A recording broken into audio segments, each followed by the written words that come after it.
All right, everybody, we have finally made it to the Ascent of Targon, day one, and I was there with Boulevard to bring you all of the amazing Runeterra action, and we started off with a banger for two reasons, right? So we got Swim versus Astrogation here, and Astrogation was a huge Hearthstone player, now getting involved in Runeterra as well. But we don't typically see him competing in some of the Duels of Runeterra events or other competitive events that we've seen lately. Swim has competed here and there, and obviously one of the largest names in the Legends of Runeterra space. So pretty cool to see these two behemoths facing off here at the very start of day one. So I am not going to say much more.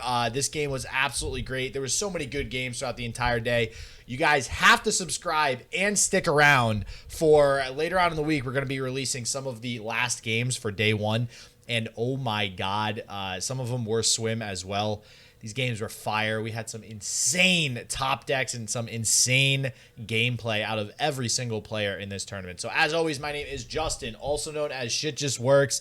We were here to bring you Ascent of Targon. So let's go ahead and get you into Swim versus Astrogation.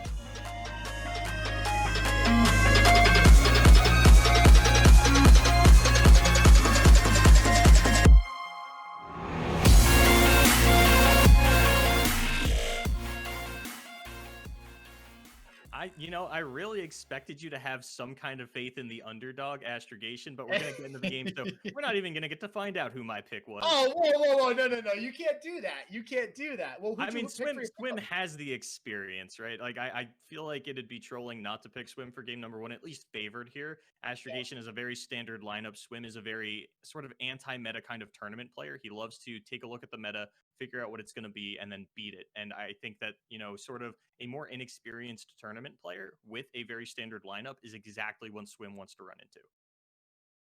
We see the first hand here, Twisted Fate, Jagged Butcher, Black Market Merchant, and Make It Rain. So we'll see what Swim decides to replace, if anything. This isn't a bad starting hand for sure. Lots of active cards early on here. Imagine we'll see the Butcher kept as well as the Make It Rain in this particular matchup. And very, very excited to see how this game pans out. Very first time I'm seeing Astrogation play. So one of the things that I wanted to touch on, because it's been a minute since we've seen an Ezreal deck, and of course we haven't really seen a lot in patch 1.10, so I kind of want to touch on what Swim has brought here. He is running sort of the full NAB package that we're used to seeing out of a Twisted Fate Ezreal deck. We've got Black Market Merchant, we've got Yordle Grifter, we've even got a couple copies of Pilfered Goods. Now, with the nerf to Yordle Grifter not giving you the warning shot when you play it, if you miss the Allegiance, Swim has gone down to 3 Ezreal and 2 Thermogenic Beam as the only Piltover and Zon cards in the deck, where we're sort of used to seeing the full Thermo Beam as a 3 of the full 3 Mystic Shot, and usually a couple Static Shocks as well. Yeah, and on the side of Astrogation, basically I feel like this is a pretty standard build for this deck. It's basically what we're seeing from everybody. I mean, sure, you might have 3 grasps versus 2 grasps, or 2 Withering Wail versus the 3 that Astrogation's playing, but essentially getting the full suite of removal here, and then on top of that, playing the 2 Atrocity. We do have the 1 copy of She Who Wanders, 3 Troll Chant, 3 Unspeakable Horror, and the full maxed out 3 War Mothers, which we actually talked about in the last cast that we did, Boulevard, where people just seems like people really want to draw that War Mothers now. So we're putting 3 of that puppy in this deck to try to get it as quickly as possible. So we see Swim open with the Petty Officer, and that was one of the things that I liked about Astrogation's deck that I thought would play very well into Swim's lineup specifically, is he hasn't brought Avalanche. You know that you're going into a more late game format. Avalanche doesn't do a whole lot against War Mother's Mirrors. It doesn't do a whole lot against the Lux Asol decks or just the Demacia Asol decks in general. But against this Twisted Fate Ezreal, I feel like it could get a lot of value. This plays like a traditional NAB deck, a lot less than an Ezreal deck. You're still playing for the board. You're still going pretty wide, and Avalanche can clean up a lot of the units that Swim's going to have available. Yeah, no Avalanche here. We do have the Withering Wail, but that 1 damage won't be nearly as impactful as something like an Avalanche on the side of Astrogation. But we do see the Petty Officer go in here. See if Astrogation decides to chump block it, maybe take some damage on the Warding Stones, which I highly doubt, because that would leave him open to something like Make It Rain, like we see in Swim's hand here. But I want to ask you the more important question, Boulevard. Over, under 1 hour for this match? um It's kind of hard to tell. We haven't actually seen Swim play the Elite Karma yet. We saw him play a Leona Karma last night, which did have sort of less win cons. And I know he played famously a 2-hour best of 3, so I'm not even sure how much sleep he got last night. If the sins he committed stayed up haunting him, but I would say it's probably going to be over an hour. But that's more so just that Swim has brought a couple of long game decks more so than Swim's play style. Oh yeah, it's definitely the deck choices. I think that a lot of this meta too. There's a lot of control choices. There is the War Mothers. There is Aurelion Soul. There are a lot of aggro choices as well. But man, these control decks nowadays, they are bringing games to be very very long. Unless, of course, if they are going up against those aggro matchups. But in this particular case, we do see two similar type of control strategy decks here. We'll see which one's able to come out on top. And we do get the blue card with the Twisted Fate there. Go ahead, pass it back on over to Astrogation. We'll see what the first move is going to be. And the Ezreal drawn pretty early here on the side of Swim as well. I'm not sure. Do we know what the Ezreal is at Boulevard? I assume it's full. There's really not a lot of targeting in this deck outside of the Riptide Rex. As I had mentioned, there's no static shocks, there's no mystic shots. So unless we see Parlay, Make It Rain, or Thermo Beam, those are really the only targets we've got. The TF Gold card doesn't count for that clearly. The one thing I do want to talk about is this Black Market Merchant in Swim's hand. I don't think that the Ezreal win con is going to be enough against Astrogation's deck. I don't think that the Riptide Rex is going to be able to kill anything more than one unit. And with Tryndamere getting the two lives off of its ability, with Trundle and She Who Wanders having regeneration, I think Swim might just have to nab a win con away from Astrogation. And I'd like to see him play a little aggressively with this Twisted Fate in terms of trying to level it. You know, Astrogation really hasn't put his foot on the gas just yet. There's not a lot of 5-drops in the deck. It's just Trundle and Hearthguard. So maybe Astrogation doesn't have a follow-up 5-drop, and we see the salvage fired off. This is what I wanted to see.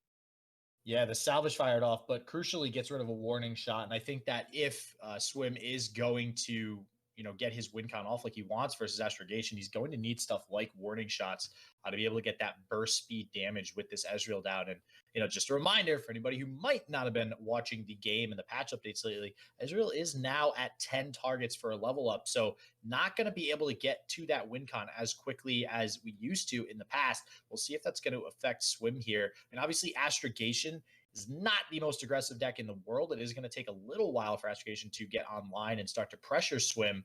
But like you said, these Riptides aren't going to do a whole lot versus the board of Astrogation once some of those larger units start to come online here.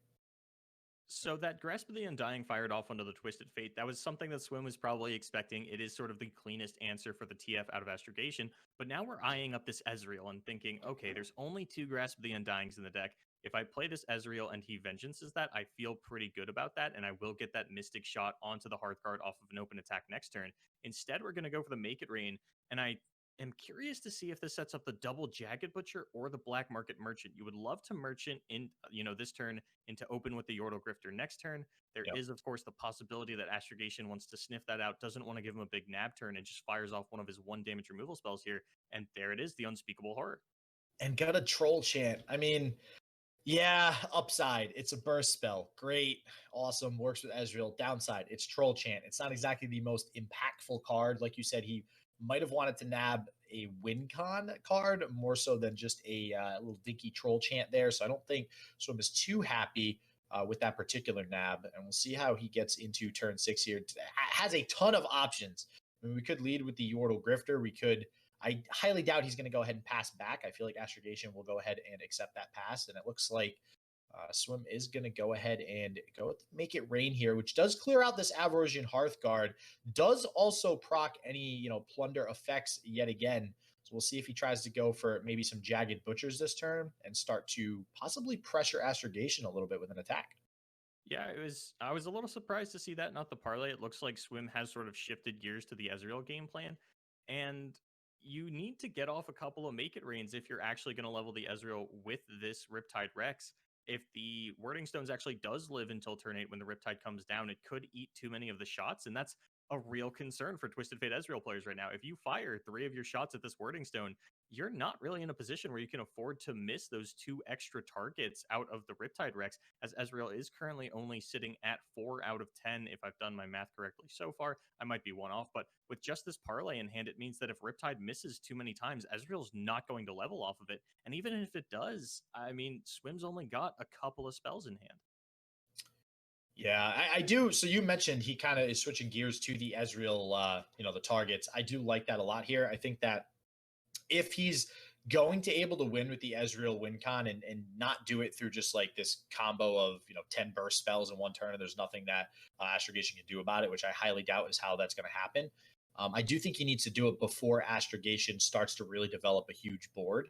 And he will be able to do that if he starts getting these targets down with the Make It Rain going into a turn 8 with the Riptide, like you mentioned. I think that's going to be crucial for him to be able to set up an early Ezreal win condition. The problem is, like, even looking at it, I don't see how many spells Swim's actually going to be able to grab here. Like, we're going to need another salvage. Like, he doesn't have exactly the most cards in hand. He needs more activators for that Ezreal level up. So it's all well and good to level up your Ezreal, but if you don't have enough spells to do the damage, then what is he really doing for you? I don't think that the War Mother's deck is really what Swim thought he was going to be 2-0ing here. I think he's a little bit more prepared for the Targon Demacia deck. So even if he does end up losing this game, I don't think it's really going to be the end of the world for him. I think that could be what he was kind of expecting. And with this Ezreal top deck, it's actually a little funny. We know that if he had gone for that Yordle Grifter play last turn, if that Black Market Merchant had survived, it wouldn't have worked out for him. And it looks like it's still not going to work out for him. Either a thermogenic beam or the third copy of Ezreal on top of his deck. You hate to see it. That is, it never gets better. Missing allegiance every single time. When a player misses allegiance, Boulevard, and we're casting every single time, I feel it. I feel it deep down in my heart. I feel that hurt. So I feel Swim's pain right now. It feels really bad to have missed that. You also now, with the recent changes to Yordle Grifter, again, if you haven't been on the up and up with the patch notes, they did change it. So now the warning shot is included in that allegiance. And again, I mentioned having the spells for this Ezreal win condition. That's now 2 opportunities to get warning shot. One was tossed with the salvage, and now another being lost to this allegiance effect that no longer just automatically grants you this warning shot. So this could really spell disaster for Swim, not being able to do the full damage that he'll need to do to finish off Astrogation once this Ezreal is leveled up. And it looks like Swim is now sort of debating, do I play the Ezreal or do I float this 3 spell mana? Since I missed the warning shot, I need the parlay to actually activate my Riptide Rex. And we are going into the War Mother's Call turn for Astrogation. Curious to see if Swim is going to go for an open pass here and try and see if he does get down that War Mother so that he can get a little bit more value out of clearing the board off of the Rex, or if he's just going to go for an open attack, which is representing 8 damage. Maybe the Rex can get you a little bit over the top, but there is a lot of healing in Astrogation's deck who looks like he's just going to fire off an Unspeakable Horror onto this keg. I don't know if Swim is going to go for the protection with the Troll Chant. I don't know that this keg is necessarily worth it. It does only represent an extra 1 damage with that parlay on the face if you're not going for the open attack. I think you almost always have to consider that Troll Chant is going to be more valuable, utilizing it with an Ezreal-like effect. Especially with, the Grasp of Undying in Astrogation's deck. Maybe you actually have to save Ezreal from some sort of targeted spell removal. That's a 3rd Ezreal. Wow. So lots of Ezreals, no lack of potential Mystic shots. So I was mentioning the spells. If we do get 1 leveled Ezreal down, we do have plenty of damage. And I actually like how Swim is playing this. I think he's recognizing that it is going to be difficult for him to really put together a turn of a whole ton of damage to get Astrogation from, maybe 14 or 16 down to 0. We do have him at 8 right now, and Swim being able to kind of go wide there and push that extra damage. Even if Astrogation has some heal, which, okay, no heal there. We're going to get the War Mother's Call out instead. But if Astrogation does have some heal, it's likely only going to bring him up to 11, possibly 14 if he has, Withering Wail and a Grasp of the Undying. And that's a little bit more manageable for an Ezreal-type win condition. We'll see if we play the Riptide, though. Riptide active and online. Let's see it. I feel like we have to play the Riptide here, really just to keep the pressure on Astrogation. It's not getting any better from here on out. If Astrogation ever hits a Tryndamere and has an Atrocity in hand, then the game just ends. And with this War Mother's Call online, Swim needs to just kind of pray that his opponent doesn't have the answers and that he can actually get this cleaned up in the next couple of turns. That is going to be the Ezreal going up to I want to say 9 targets. Wow. And yeah, that's very, very interesting. We're already in a situation where Ezreal would have already been leveled if it was the Ezreal of old. Alas, it does take 10 targets. We do have the parlay to go ahead and level it up. So we'll see if something like the parlay does come out. I think Troll Chant would also get it a target, right? Yeah, yeah, it would. It does target an opponent's unit. My concern here. Okay, so this is. I think Swim wins. I think Swim wins. There's Yeah. no longer Atrocity Man on the side of Astrogation. As you had mentioned, the Troll Chant will get that 10th target, and then you have 2 Mystic Shot in hand because you have 2 other Ezreals. Yeah, and I absolutely love how Swim has played this. You know, I right now it's just looking like he absolutely takes this game home, even if Astrogation has some heal. I guess that's really going to be the difference maker. If there are 2 heals in Astrogation's hand, then he might be able to survive here. He is down to 5 mana though, so at most we'll be able to heal 3, putting up at 9. Does that just mean this is game with that target? I think this is just game right now. Yeah, that's kind of how it's looking. I'm trying to run the math real quick, but yeah, I'm pretty sure that if Swim does play this proactively and throws the Ezreal down, it is just lethal. There shouldn't be anything Astrogation can do on 5 mana. The question in my head was, does Swim win if Astrogation has Atrocity? But it looks like it doesn't matter. Just throws down the Trundle instead. Yeah, and yeah, no, not enough mana for Atrocity. And you got to think too, I don't feel like Astrogation is expecting to have to deal with 3 Ezreals in hand. So No. if you're looking at the spells in this deck, I don't think you're thinking, okay, if I have 1 grasp in my hand, which would put me up to 9, I feel like most of the time you feel comfortable that your opponent won't be able to kill you from this mana, or you'll at least have As just you enough to should. live to the next turn. Yeah, but here come the machine gun Mystic Shots. Looking to be for the win. Let's see if it is going to be enough. I feel like it is at 3 mana left with Astrogation. Yeah, I mean, anything that Astrogation does, you just respond with the Troll Chant and the burst speed kill from the Ezreal.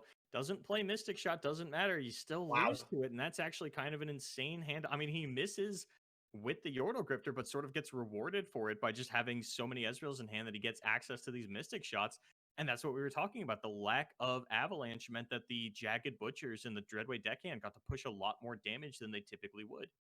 Wow, that was awesome. It's really cool to see TF Ezreal back in the swing of things, you Is know. it? So I listen, yes. I mean, originally I'd be like, there's too much Ezreal in this format. Get it out of here. But we've literally in the last 2 weeks alone have seen no Ezreal. 0. It's out of here. And I think actually, That's not true. well, all right, not 0, but for the most part, represented in top cut. Geez, you're gonna go with the technicalities, Well, I mean, there Boulevard. were 3 in the qualifiers alone. There were 2 Twisted Fate Ezreals, and there was 1 Karma Ezreal. Yeah, but it's compared to the Karma Ezreal that we used to have to deal with almost everybody bringing Karma Ezreal to their lineup. This metagame is 100% different from back then. So I'm actually not even mad to see Ezreal do well. And I'm curious to see if Riptide still being a thing with Ezreal is going to be able to make Ezreal just as much of a competitive deck as the Karma Ezreal decks of old. I'm actually really happy that Ezreal got nerfed for nothing else other than selfish Yeah. reasons of whenever I try to help players prep for a tournament, every player that I try to help prep is like, "Oh, I just don't play Ezreal decks. It's not really my play style." And I'm like, "How can you not play Ezreal decks?" But now they don't have to, so it makes my job a little bit easier. Rip Elnuck Ezreal. That was the best. Yeah, that's a word for it. But back to the real world and the game at hand, we are going to be swapping over to the Lee Sin deck, and this is sort of a rough matchup for the War Mothers. This is the one matchup where they have Deny. They can also just continuously Lee Sin back some of your bigger units. This is Karma Lee Sin, so it is a little bit different from the typical Lee Sin decks that we see, either the Mono Lee Sin, the Zed Lee Sin, or the Tarek Lee Sin. Let me just take a look here because I know he's got some extra sort of late game tools available to him. Not as much Celestial generation as I feel like you would kind of expect. From the Karma Leeson deck, he has 3 Behold the Infinite Never and mind. 2 Yeah, Star Shaping. last night he wasn't. I think he had like 1 star shaping and that was it. So it looks like he has actually decided to sort of go back towards this Celestial generation. That's my bad. I didn't look closely enough at the deck list comparative to the one that he had last night. Yeah, a lot of Celestial generation actually. Yeah, we had some last minute changes there, so definitely understood. But Karma Elise in here has a lot of Celestial generation, and then also I don't know. I mean, we have the 1 Hush.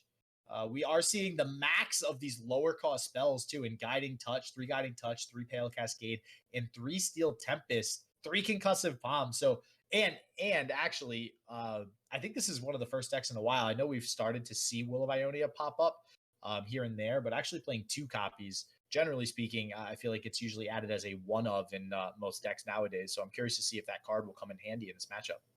Yeah, it's really not a whole lot that we see. And man, Swim already has a Celestial through the Spacey Sketcher. I'm like trying to think of how this works out for him. If Astrogation drops a Trundle here, and I mean, it's not often that we see these decks play a Wording Stone and then miss turn 5.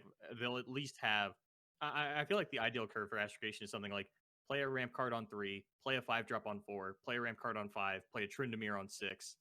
And actually, we're just going to get the ramp card immediately. So no Trundle, no Hearthguard this time. Just going to continue that ramp into the late game. And that's a problem for the War Mother's decks is if you miss turn 5 and you just play another ramp spell, your next turn still isn't anything. And if you play another ramp spell from there, it accelerates you to the War Mothers a turn faster. But unless you opened triple ramp spell War Mothers, double ramp doesn't do you a whole lot if you miss 5.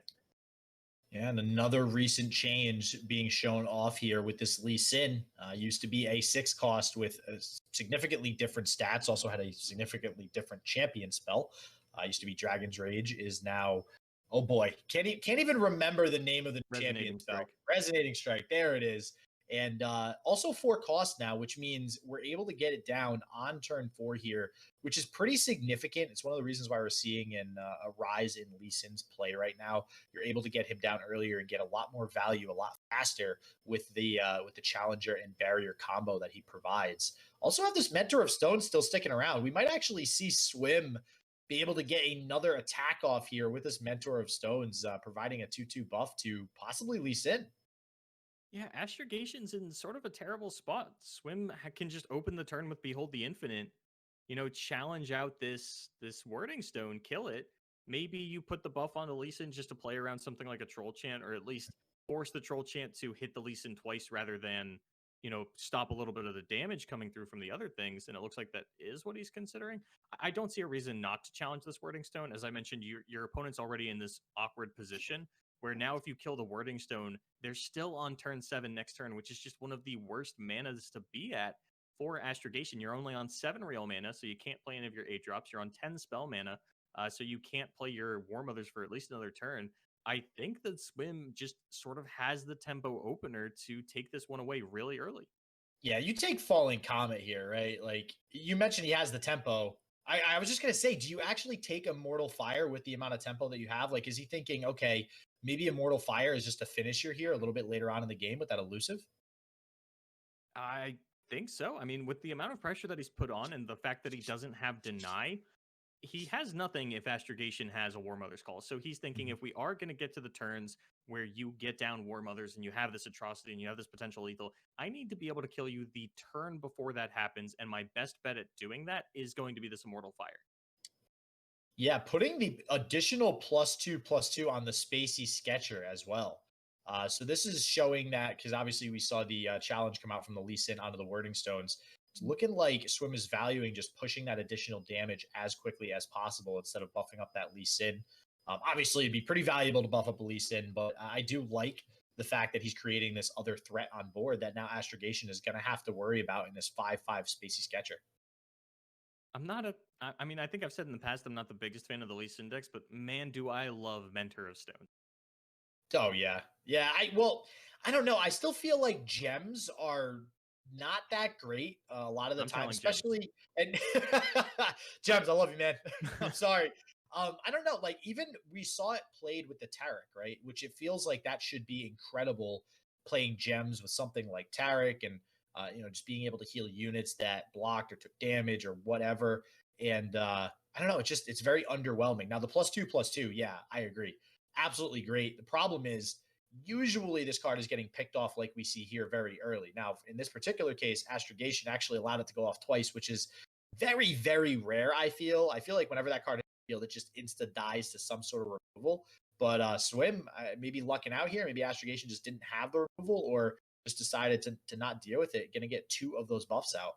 Yeah, what confuses me is that Astrogation played the Hearthguard and the Unspeakable Horror this turn, which I would have to assume that he top decked the Hearthguard. I don't think you're ever going Catalyst over Hearthguard when you have Mhm. 5 mana. And that means that he had the Unspeakable Horror and chose not to proactively kill Yep. the Mentor of Stones, which means it did get an additional buff, which is a little bit awkward because I feel like in game one, we actually saw Astrogation play very proactively with the removal, killed the Twisted Fate pretty immediately, took out that Black Market Merchant before we could go for the big turn. So I'm a little surprised to see him hold that one back and let this card get additional value for Swim. Yeah, I mean, to the point where he can even now consider trading the Spacey Sketcher with the average Swim is going to go ahead and say, yep, I will take that trade. That is some serious value from that Mentor of Stones that you were just talking about earlier. So, yeah, definitely helping Swim out a ton here. Now, my question is, what gets played next? Because Karma feels like it's not going to stick. Astrogation's got 10 mana. I don't think there's any way we get this Karma down this turn. But there's really not much else that Swim can do proactively here. Everything is a very reactive card. You have Beyond the Infinite, and otherwise, I think you're just passing. I mean, I don't even really like playing the Karma proactively here, even if you did think it was going to live.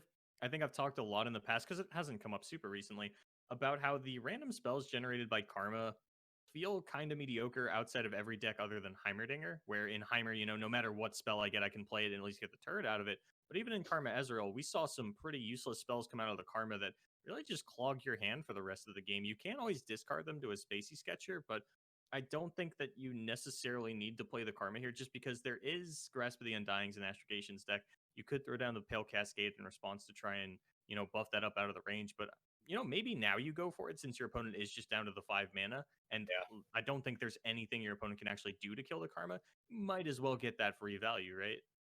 Yeah, no, I think now is a great time. I mean, even if, like, let's say, Grasp of the Undying, you do have the Pale Cascade. Looks like the grass is going to come out, and the Pale Cascade, exactly like I mentioned, is going to go ahead and save this Karma. Unfortunately, not on an attack turn, so we can't really make good use of this barrier and challenger on the Lee Sin or the 6 attack on the Karma Well, for that matter. so I think that it's not unreasonable for Swim to just start off the turn with a couple of gems onto the Karma to heal her up out of Vile Feast range. Challenge the Dusk Rider with the Lee Sin that you'll get from, the two gems being played, and then just hit your opponent for potentially 8 damage if you throw either both of the gems onto the Karma, or one onto the Karma, one onto the Lee Sin. I think one onto the Karma, one onto the Lee Sin makes the most sense. Get that Lee Mhm. Sin up into range to actually kill the Dusk Rider, as well as there's no 2 damage removal in Astrogation's deck. So it's either going to be a Vengeance or a Grasp onto the Karma again, in which case the gem wouldn't protect her. Maybe you want to set yourself up so that you can use the Pale Cascade to save her from another Grasp, and then you go for the double gems. But I think no matter what, we're seeing at least one gem onto the Karma. And Swim, where are you going with that second one? Yeah, so actually I was mentioning earlier the gems overwhelming, but in this particular spot, they're doing work. Looks like he's actually valuing putting both gems onto the Karma to heal up to full. I got to agree with you though. I think it's a little awkward now challenging this Dusk Rider. I mean, maybe he's actually. I think at least from how he was playing a little bit earlier, initially, buffing with that Mentor of the Stones, the Spacey Sketcher. I think he's really just prioritizing as much damage as possible, leading up to potentially a Lee Sin kill here. And that's why we're opting to go with the 6 attack onto the Karma, getting that 8 damage through. Well, not only that, but we have the Immortal Fire in hand. And that's going to be at minimum a 7/5 right now. We could, if we really wanted to play mana efficiently, play the Behold the Infinite here, see if we get some kind of Celestial down on Astrogation's turn, then go for the Immortal Fire, as it's going to be a little bit bigger. And if your opponent does something like a Ruination in response to the Immortal Fire, clear out the rest of your board, says, oh, I can survive the 8 damage, I'll live it too. Swim has a Pale Cascade. He could just. I think this Immortal Fire is going to be lethal on Swim's next attack turn, no matter what. It's just a matter of, is this what he plays on his opponent's turn, or does he go for a developmental attack? Well, I mean, so with the Immortal Fire, Vengeance can go ahead and kill it. It will come back, obviously. I'm trying to think, what's the health of the Immortal Fire? Is it 5? It's 5, yeah. It is 5. So I'm trying to think of some other ways. I mean, you could possibly do like a double Vile Feast and a Grass. We did only see one Grass come out, but I got to agree with you. The Immortal Fire hitting the board, that choice a few turns ago, where I had mentioned maybe you take the Comet. Obviously, Astrogation is going to have a lot of larger units to utilize that Comet on. Swim, knowing how he was going to play out this game, knowing that he was going to continue to be aggressive and push damage onto face with things like Mentor and these gems. Looking to finish this game out with the Immortal Fire. I'm curious to see if the strategy does work out here in the next couple of turns.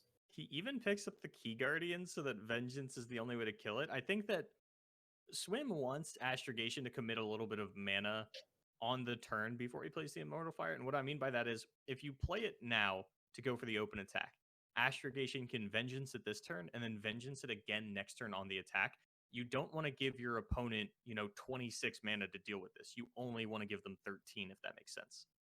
Oh yeah, no, 100%. I think that, Swim is going to have to go ahead and wait for Astrogation to make some sort of mana commitment. I think that's why Astro is going in for the open attack here as well, to say, okay, I don't really want to play proactively here. I'm going to attack. I'm going to see what you want to do first. And Swim, it looks like he's gonna do exactly. He's going to go ahead and play the key barrier on the Immortal Fire, and more importantly, we have Deny. Deny has been drawn. So as far as Vengeance is concerned, if Swim can get this down with Astrogation going below 7 mana this turn, that means we're going into the open attack next turn with Deny mana. So if Vengeance does come out, we just have the Deny to straight up seemingly win the game here. Okay, I was a little bit concerned for a second just because we did let this go through, because something that I'm very aware of, because so I actually got back into Masters a couple days ago, and one of the big ways that I did it was double atrocitying the same Tryndamere. Okay. And I feel like that's something that not a lot of players kind of look at, but it does mean that the one Tryndamere represents 17 damage with 12 mana. So we are sort of in a situation where Astrogation could get down that Tryndamere this turn, maybe Swim responds with the Immortal Fire, and then you would be open to that. Has the Will of Ionia, has the Deny. I don't think there's anything that Astrogation's actually going to be able to do to sneak that one through, since Swim is usually going to play as efficiently as possible here. A little surprised to see the Pale Cascade come out now. Well, I think he's playing the Pale Cascade because he wants to pass the priority back over to Astro and see if he's, willing to play himself below that 7 mana threshold. I don't know if Astrogation ever does that, though. Or actually, no, going with the Gift Giver next. So I'm actually not positive why he played that either. I think he's just getting the leveled Lee Sin out. Maybe now he has the burst speed spell available. So next turn he can go, Moon Silver or the gem, play the Immortal Fire, go in for lethal that way. He's got lethal a couple of ways. Yeah, so I was just gonna mention that. I'm glad you said that. So we've been talking about Immortal Fire. Meanwhile, there just so happens to be a leveled Lee Sin and a Karma that will be very close to leveling on the board. So I'm pretty sure that Swim is very much in the driver's seat in this game, regardless of the Immortal Fire. The Immortal Fire is simply going to be an immediate threat that Astrogation is basically required to deal with at this point. And then he has to worry about Lee Sin and Karma. So I don't know. I think Swim is in a pretty good spot here. Oh, SJW, we overlooked it. How could we have done this? We failed you guys as casters. Look at that Lee Sin. Look at the keywords on it. Do you see Overwhelm? Oh, no. And you don't see Overwhelm because there's no Zenith Blade in this deck. Yeah, which is weird considering he is in Targon.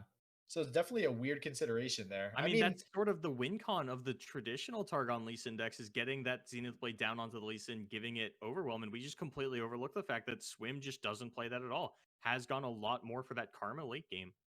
Well, but now we're just going to see Deny onto the Ruination, whatever. That's pretty much the game, right? With that one Ruination gone, I don't think Astrogation can do anything. Is only going to have 13 mana to deal with this Immortal Fire, and that is not enough. I'm trying to think if there's literally any combination of cards you could sling together to kill it twice, and I'm not seeing it as Grasp double with it, or like Grasp double Vile Feast and Vengeance is just like 3 mana over. So I actually kind of like this whole, non-Zenith Blade version, non-Kick Axe version, because I know we've talked about a lot in the past how Overwhelm, that is kind of like the cool way to OTK with Lee Sin. It's usually the common way to go about it too. But, it does just do damage on its own. His Dragon's Rage, whatever his attack is, it will go straight to the Nexus. So I don't think it's necessarily a bad idea to just, instead of going the Overwhelm route, just buff Lee Sin. Just, put Pale Cascade on him for a turn, buff him up with gems to give him more attack with the gems. Like, there's a lot of different ways to deal, maybe not an OTK's worth of damage, but still a lot of damage in one turn. And with the way that Swim's been playing, slowly whittling down Astrogation's health with just, having a wider board than Astrogation being able to push through some of that damage. I don't know. I think it plays towards the strategy. I think Zenith Blade actually isn't needed. And I think that I just really love how Swim's built the deck and how he's managing to go about playing it here. That's insane. I love Zenith Blade. I do. I like the card. Yeah. But, well, you got to figure too. Zenith Blade also kind of bogs down your deck because you're required to play 3. And if you draw 2 in the same hand, it feels kind of bad. And the third one is inherently worse than playing the first 2. So. Are you required to play 3? I feel like you could play 2 and feel fine about that. I mean, yeah, I guess you could play 2, but then still, now you have lower over get from playing Zenith Blade as a whole because that second one is just not going to get you the extra one. So I don't know. I do like Zenith Blade. I think it's a great card. I like Overwhelm on Lee Sin, but Swim is opening me up to this version of the deck, this non-overwhelm version. It seems to be performing pretty well here as well.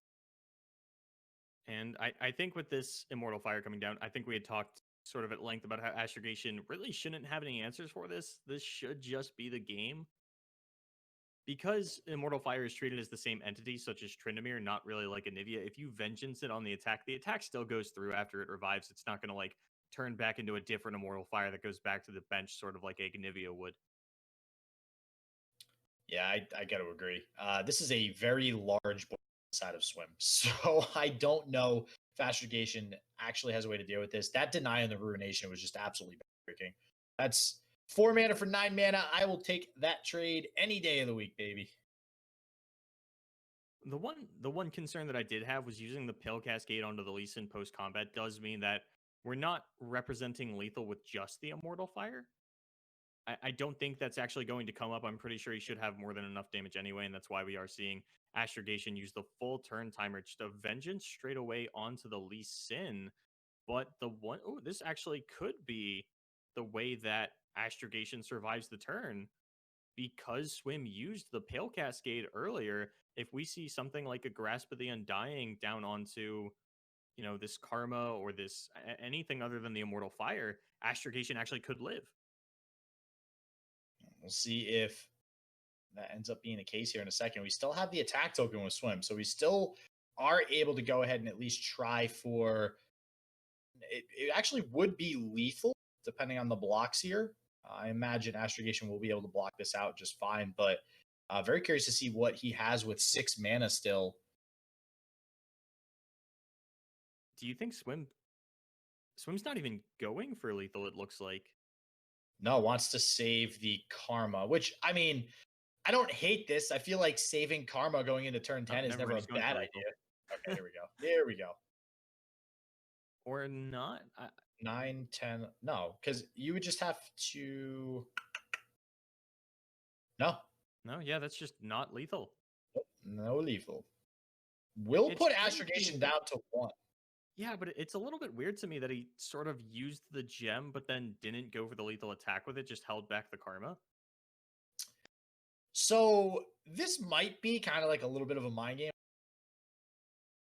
of try to get your opponent to allow this through and just go down to 1, which, I mean, now you have to do a lot less damage in 1 turn just to go for that victory there and actually swing for lethal. So, I mean maybe that's kind of what he's going for. He put him at 1 instead of 2. Okay, good point. Like so it's not too much of a difference. The only difference is either this Eye of the Dragon or this Solari Priestess now represents lethal as well. And maybe that's what he was considering is I do have 2 1-attack units in hand. But even then, you could just throw the gem onto whichever one of those. It gets a little bit weird at that point because you don't know which one of them is going to get through if Astrogation does actually build up a board. But with Swim not actually the Skies Descend is castable because he has a Celestial on board. Listen, so I was watching the EU cast yesterday. We saw a Skies Descend get cast. I think it was also by Swim. I would be very happy if we finally see one cast with myself and Boulevard casting today. So we'll see if we can actually get that one off here. But this, for now anyways, Averosian Hearthguard going to go ahead and swing here. We'll see if Swim decides to take it or play this Concussive Palm. Looks like he will be playing the Concussive Palm. And has so many options in his hand, too. Like, I can't see a world where Astrogation actually scrambles something up to come back from this. I mean, it would have to start with a Mother's Call, right? And even then, I feel like that's such a huge mana commitment on 1 turn. With Astrogation being so far behind in tempo and basically just everything at this point, I'm not sure if Astro can actually cast that and live to see another day. Probably not. I don't even love the sort of atrocity lethal options just because we do have the Will of Ionia, even if we don't have the Deny. And even something like a double atrocity onto a Tryndamere is sort of off the table in the face of this Hush. The open attack is definitely concerning for Astrogation. You would have loved to see an Overwhelm unit come down here and at the very least, get a couple more of the stun spells out of Swim's hand. But this Karma doing double duty on the Dragon's Palm does mean we're going to get 2 Tails of the Dragon, and that is just more lethal attackers represented. And we had mentioned earlier, no Avalanche in Astrogation's deck, so he's going to have a little bit of a harder time actually dealing with these. Double Guiding Touch. Gotta love leveled up ever. And we have another Lee Sin drawn as well, leveled up Lee Sin in hand. So I think this is just where Swim just wins. I think we are now in limbo, and that answers that question with Astro gonna go ahead and surrender. Swim taking it versus Astrogation 2-0 there. And we have under an hour. Boulevard, you dead wrong on the over under an hour, although to your defense, I think much of the chat also pretty much snap decided over. So we're going to see the 2-0 from Swim. All right, and Swim going to take it 2-0 there. So Swim off to a great start. Again, there is 2 stages. So the first stage kind of top 4 bracket double elimination. So we'll see if Swim is able to make it out of that bracket and get into not day 2, but part 2 of day 1, so to speak, which is then the round robin stage. So looking forward to bringing all the rest of the sweet games to you guys, putting this content up on my YouTube channel. So do not forget to subscribe. But as always, everybody, stay healthy, stay positive. I hope shit just works for you, and peace out.